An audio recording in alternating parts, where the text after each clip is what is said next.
पाकिस्तान से मैं हूं शराब अख्तर, मैं हूं खक्खर। पाकिस्तान की सबसे बड़ी इलेक्शन ट्रांसमिशन, इलेक्शन की गहमा गहमी से आखिरी नताइज तक, तमाम तर हक़ाइक़, हर पल हर लम्हा।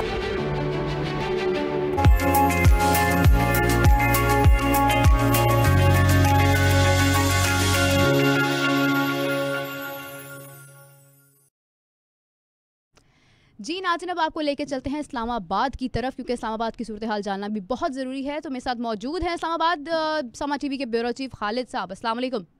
वालेकुम अस्सलाम। खालिद अजीम साहब, आपसे जानना चाहूँगी कि शेख रशीद, क्योंकि उसको पिंडी बॉय उनको कहा जाता है उनके हवाले से, तो उनकी क्या सूरत हाल है? क्या वैसे ही है जैसे सुना जाता था या इस बार कोई तब्दीली है? देखें, इस वक्त शेख साहब खासी मुश्किल में हैं। एक तो कुछ मुकदमात की वजह से वो जब गिरफ़्तार हुए हैं तो उसके बाद वो अपनी कंपेन नहीं कर सके और इसको छोड़ दिया उन्होंने अपने भतीजे और जिसको अपना सियासी जानशीन कहते हैं शेख राशिद शफीक को, जो कि ख़ुद भी एक हल्के NA57 से इलेक्शन लड़ रहे हैं। और शेख साहब जो हैं वो तो सिरे से अपनी कंपेन कर नहीं सके। सोशल मीडिया को उन्होंने किसी हद तक यूज़ करने की कोशिश की है। कुछ एक दो क्लिप्स उनके आए हैं लेकिन वो कोई इतने ज़्यादा पुरअसर नहीं रहे और इस वजह से शेख साहब तो खासी मुश्किल में हैं।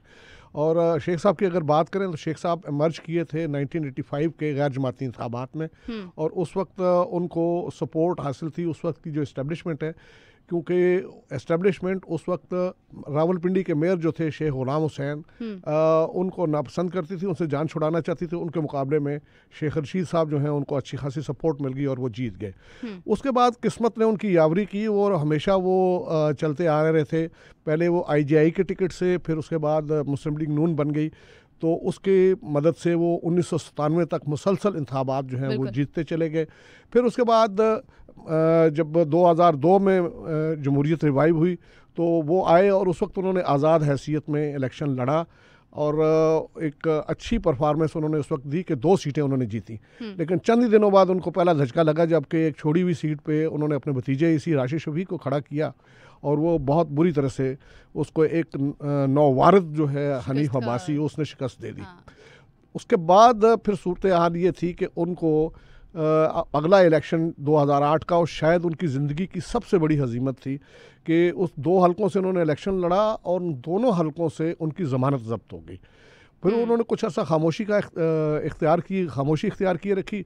बाद में उनको फिर PTI का कंधा मिल गया तो 2 इलेक्शंस यानी 2013 और 2018 का वो PTI की मदद से जीत के आए। अगरचे उन्होंने अपनी एक जमात बना रखी है, अपनी ज़ात में वो खुद ही अंजुमन है और वो उसका नाम अवामी मुस्लिम लीग उन्होंने रखा हुआ है।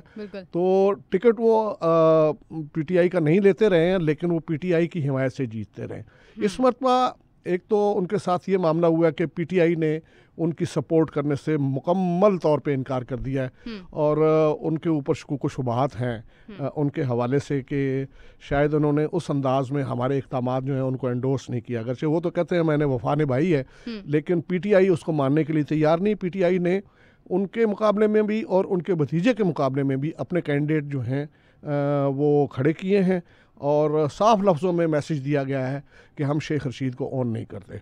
तो उस तरह से भी उनका बुरा हाल है और वैसे वो ज़ाती तौर पे अगर कंपेन कर सकते तो शायद कोई थोड़ी बहुत बात बनती। इस मरतबा शेख रशीद कम अज़ कम मुझे नज़र नहीं आते। अब बाकी फ़ैसले अल्लाह के हैं। और उसकी वजह ये भी है ना कि जो वीडियोज़ वो खुद निकालते हैं वो मुख्तलिफ होती हैं और जो उनकी निकल जाती हैं वो मुख्तलिफ होती हैं।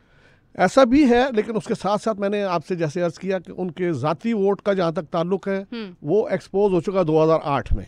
उसके बाद 2 मरतबा उनको PTI ने उनकी मदद की और उस पॉपुलैरिटी को उन्होंने एनकैश करवाया और वो असम्बली में आते रहे। अपोजिशन में जब बैठे थे तो भी धुआंधार तकरीरें करते थे। उसके बाद उनको इमरान खान साहब ने जो है वो बहुत इम्पॉर्टेंट वजारतें दे दी तो उसको भी वो एक्सप्लॉइट करते रहे। लेकिन उसके बाद उनकी सियासत में कोई ऐसी चीज़ नज़र नहीं आ रही कि जिसमें कहा जाए कि वो शायद अगर बाहर होते तो कुछ कर लेते, क्योंकि उनको इस वक्त कोई कंधा दस्तयाब नहीं है। खालिद साहब, इस्लामाबाद में कोई ख़ास लाइक इम्पोर्टेंट जो इलेक्टेड मेंबर्स हैं वो कौन हैं? इस वक्त तक तो पहले इस्लामाबाद के हवाले से बड़ी दिलचस्प बात यह है कि 1970 में जब से ये अब 12वें इलेक्शन है, वो जो पहला इलेक्शन बालिग राय दही की बुनियाद पे शुरू हुआ, उस वक्त इस्लामाबाद अगरचे दारुल हुकूमत तो था लेकिन इसका सिरे से अपना कोई हल्का नहीं था। ये रावलपिंडी के एक हल्के का हिस्सा था। अब वो जो रावलपिंडी डिस्ट्रिक्ट है उस वक्त उसके टोटल 4 हलके थे, अब उसके 10 हलके बन चुके हैं, जिसमें 7 रावलपिंडी डिस्ट्रिक्ट के हैं और 3 जो हैं वो इस्लामाबाद के हैं। तो उसके बाद फिर 1977 में इसको पहली मरतबा एक हलका बनाया गया और ये फिर थ्रू आउट ये चलता रहा। 2002 में आके इसके हलकों की तादाद 2 हो गई और उसके बाद गुज़श्ता इलेक्शन जो 2018 के, अब इसमें 3 सीटें हैं। दिलचस्प बात यह है कि जो मुकामी लोग हैं, अगरचे वो भी यहाँ से जीतने वाले हैं, लेकिन वो कोई कौमी सतह के लीडर्स नहीं हैं। अच्छा। और वो इस्लामाबाद जो कि तमाम कौमी सतह के लीडर्स की मेज़बानी करता है और दुनिया पूरे पाकिस्तान से जीत के जाने वाले पार्लियामेंटेरियन जो है उन्होंने वहाँ इस्लामाबाद में होना होता है। वहाँ पे कोई गैर मारूफ लोग जो हैं उन्हीं का सियासत पे कब्जा है। लेकिन ऐसा है कि जो पिछला इलेक्शन था उसमें इमरान खान ने खुद वहाँ से इलेक्शन लड़ा था। इसके अलावा जो PTI के सेक्रेटरी हैं असद उमर, सेक्रेटरी जनरल उस वक्त थे, उन्होंने भी वहीं से इलेक्शन लड़ा। और मज़े की बात यह है कि उन्होंने वो इलेक्शन उस सीट से लड़ा जो जावेद हाशमी ने छोड़ी थी वहाँ पे सीट, क्योंकि वो 3 सीटों से बैक वक्त जीते थे, तो एक सीट वो उन्होंने छोड़ी। असद उमर ज़िमनी इंतखाब में उस पर जीत के आए। जहाँ तक उसके हिस्टोरिकल पर्सपेक्टिव का ताल्लुक़ है तो इसकी इब्तदा में यानी 1977 से लेके ऑनवर्ड ये पीपल्स पार्टी के लोग वहाँ से जीतते रहे हैं। फिर उसके बाद गैर जमाती इंतखाबात में वो शख्सियात का मुकाबला था, तो वहाँ से जो है वो नवाज़ खोखर इमर्ज करके आए। बाद में वो मुस्लिम लीग का हिस्सा बन गए थे। फिर कुछ दौर इस अंदाज में चला कि एक मरतबा पीपल्स पार्टी वहाँ से जीती और फिर बाकी सारा वक्त जो है वो IJI या मुस्लिम लीग नून जो है उसका गलबा रहा है। यहाँ तक कि उसके बाद जब PTI यहाँ पे आई है तो फिर जो गुज़श्ता 2 इलेक्शंस हैं उसमें PTI ने यहाँ से डोमिनेट किया है। PTI की बहुत बड़ी पिछले जो 3 नशिस्तें पिछले इलेक्शन की थी वो तीनों की तीनों जो हैं वो पीपल्स पार्टी ने PTI ने जीती थी। और अब देखें कि क्या सूरत हाल होती है, क्योंकि इस वक्त जो कंपटीशन चल रहा है ज़्यादा वो एक आज़ाद उम्मीदवार वो जो नवाज़ खोखर साहब थे, उनके बेटे हैं बैरिस्टर मुस्तफ़ा नवाज़ खोखर, वो एक जगह पे खासा उनकी स्ट्रेंथ है। एक हल्का जो है उसमें बड़ा शदीद मुकाबला चल रहा है, तारिक फजल और उनके अलावा PTI के शुएब शाहीन वहाँ पे हैं उनके माबैन। और एक हल्का जो है उसमें मुस्लिम लीग नून का जो कैंडिडेट है अंजुम अकील, उसकी पोजीशन निस्बतन बेहतर लग रही है, अगरचे उनको वहाँ पे एक साबिक माजी के जो एक MNA मियाँ असलम जो हैं उनकी भी मुखालफत का सामना है और बहुत मुमकिन है कि मियाँ असलम साहब को अच्छी कारकर्दगी दिखा सकें।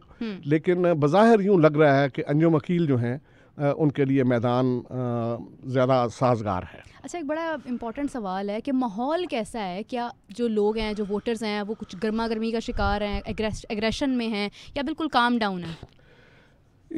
जहाँ तक इस्लामाबाद का ताल्लुक़ है वहाँ पे जो इलेक्ट्रल पॉलिटिक्स है वो आम तौर पे खामोशी का ही वहाँ पे माहौल होता है। और अब भी कुछ ज़्यादा ठंडक थी, क्योंकि बहुत सी जगहों से ये बातें आ रही थी कि पता नहीं इलेक्शन होते हैं नहीं होते हैं, बल्कि आखिरी दिन तक भी कुछ लोग जो हैं वो ये तज्जिया कर रहे हैं कि अचानक कोई ऐसा वाक़या होगा जिसके बाद ये इलेक्शंस नहीं होंगे। अगर निगरान हुकूमत कोई इकदाम करती थी जिसके दूररस असरात होते हैं तो फौरी तौर पे कहा जाता था कि देखें ये निगरानों से ये काम करवाया जा रहा है, इनका इलेक्शन करवाने का कोई इरादा नहीं है। लेकिन आज हम देख रहे हैं अब पोलिंग ख़त्म होने में तो 1 घंटा भी बाकी नहीं रहा, उससे भी कम वक्त रह गया है। तो इलेक्शन का जहाँ तक वहाँ पे माहौल है वो ठंडा है।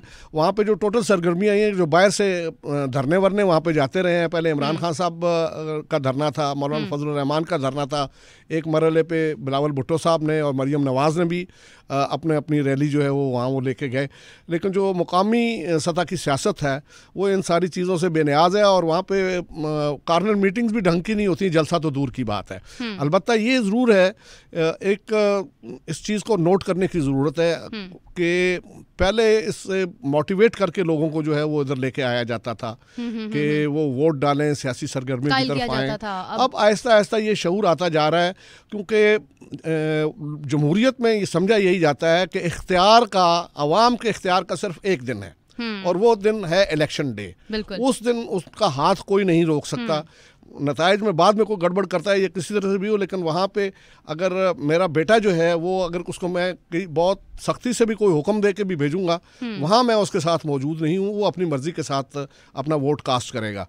तो ये एक सेहतमंद ट्रेंड है। मैं ये समझता हूँ कि इससे हकीकी जमहूरियत जो है वो सामने आएगी और लोग अगर ख़ुद मोटिवेट होकर उस तरफ जाते हैं और वो इस बात के मोहताज नहीं रहते कि वो किसी सियासी जमात जो है वो उसके बुलाने पे आ रहे हैं, या वो ट्रेंड ख़त्म अगर हो जाए कि वोटर जो है उसको उसी सूरत में उसने वोट कास्ट करना है।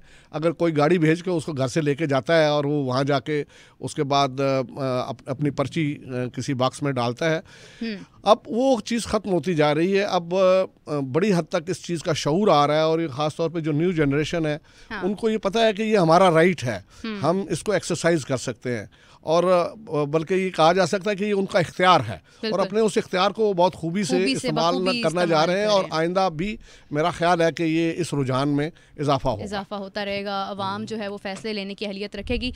हम इसके कुछ ही देर बाद बढ़ते हैं एक और ब्यूरो चीफ की तरफ, उनसे रब्ता करेंगे। खालिद साहब आपका बहुत शुक्रिया, आपने अपना कीमती वक्त दिया। Stay tuned.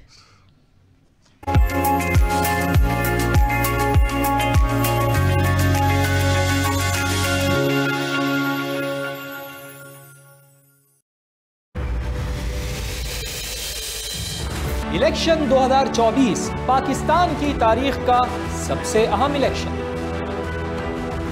समा की सबसे बेहतरीन इलेक्शन सेल टीम, सबसे तजुर्बाकार न्यूज टीम, माहिर रिपोर्टर्स और मोतबर तज्जियाकार। मैं हूं शराब अख्तर, मैं हूं खक्खर। पाकिस्तान की सबसे बड़ी इलेक्शन ट्रांसमिशन, इलेक्शन की गहमा गहमी से आखिरी नताइज तक, तमाम तर हकायक, हर पल हर लम्हा, सिर्फ समा पर। इलेक्शन 2024, आपका वोट, आपकी आवाज, करें जिम्मेदारी से अपने हक का इस्तेमाल, आने वाली नस्लों के लिए। वोट तालीम और सेहत के लिए, माशी इस्तेहकाम के लिए, वोट अदल और इंसाफ के बेहतर निजाम के लिए, अमनो अमान के लिए, वोट जमहूरी निजाम के लिए, खुशहाल पाकिस्तान के लिए। Vote vote vote vote vote vote Pakistan के लिए। इलेक्शन 2024, वोट पाकिस्तान के लिए।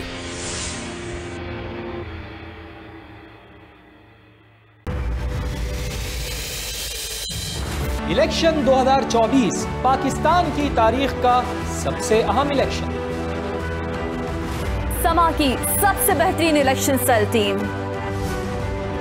सबसे तजुर्बाकार न्यूज टीम, माहिर रिपोर्टर्स और मोतबर तज्जियाकार। मैं हूं शराब अख्तर, मैं हूं खक्खर। पाकिस्तान की सबसे बड़ी इलेक्शन ट्रांसमिशन।